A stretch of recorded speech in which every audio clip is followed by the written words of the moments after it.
Well, all right. Thank you all for coming on such short notice. It's going to really be fun. This is Liza Wataghani, and she's going to introduce herself. So my interest in choral began, I think, when I was a year old. And usually you don't remember what happens when you're a year old, and I certainly don't remember what happened to me at that age, but I know from family lore that I was given this string of choral on my first birthday.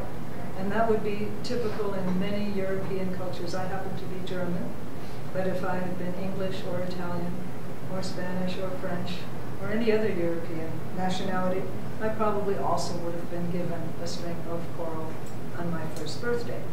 Because Europeans believed that choral protected young children, that it protected the bloodstream because of the color. So there's been a lot of myth about choral because of its resemblance to blood being the source of life.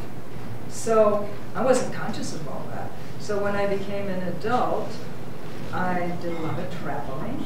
I lived in West Africa for a time, and when I was in Morocco, I started getting interested in choral, and I was in my early 20s by then.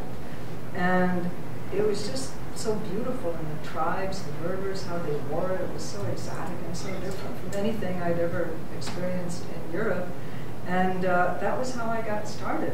So there should be some Berber pieces on display. We're going to kind of do an interactive presentation, I think, because I'm not sure how else we can do it.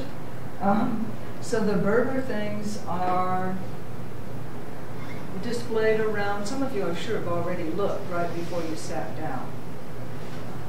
And I'll take you through some of the photographs so that you can see the amazing global distribution of choral, which is pretty shocking.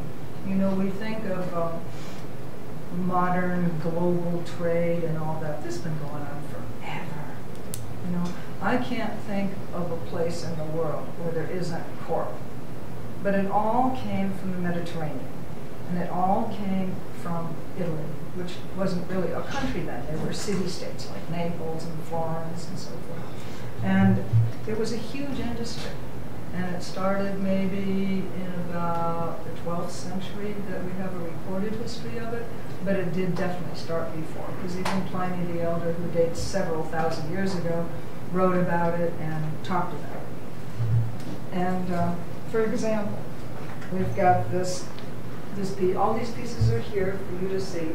So the Bedouins, for example, in Yemen, would have used it in this manner. And Yemen is in the Middle East. It's pretty far away.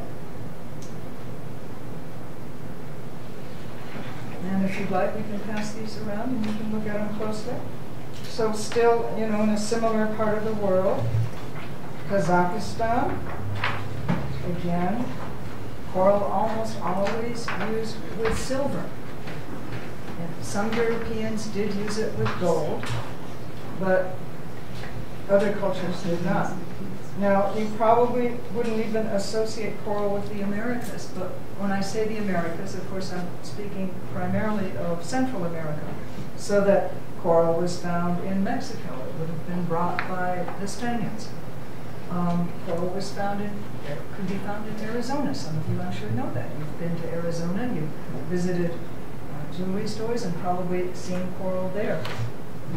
And in fact, the early missionaries who were trying to get the Native Americans to convert to Christianity often used choral as a bribe, so that if you're willing to take on the cross, I will give you some choral. Now, you want me to convert to another religion if you give me some choral? I might do that too, because you can always go back to your original religion. You don't have to tell that to the Franciscan fathers, you know, who are under pressure to get converts, you know. And this happens to be Afghanistan, again, you know, far away from where choral originated.